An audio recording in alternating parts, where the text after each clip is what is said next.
Hello, zina langa ndine Sam. Lero ndifuna ndikuoneseni mmene tingachitire install yo WhatsApp.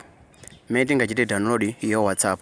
Choyambirira pitani pa Google search ndipo mulembe WhatsApp APK download, then thereafter ibweresano ma website osiyana, then just go pa website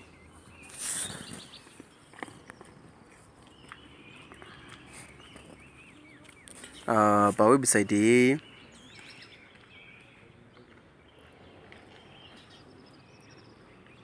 Okay, after kuloda muona zimawu zosiyana zimene afotokoza yo WhatsApp, then muona papa pali yo WhatsApp information. Onesesani kuti no information imene yoyo ndi yolondola komanso ndiyogwiza ndi phone yanu, makamaka pa requirements ndi 4.0 Android, then muoneso kuti latest update ndi liti, then mukhoza kuchita download.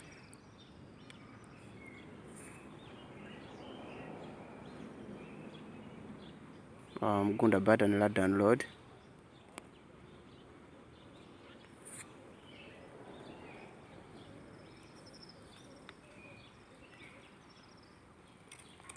Yeah, then mukhoza kuona ikuloda.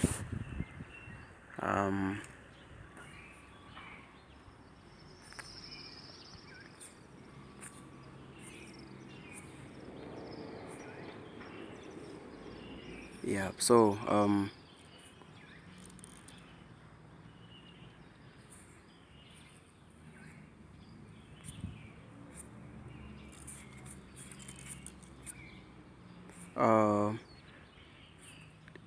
pali button lapapa la download yo WhatsApp imene no ndi final step imene timachita download.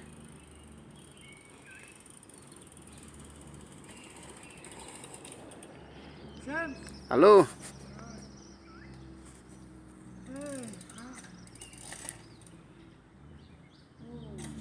Yeah, you can see that my your WhatsApp is now downloading.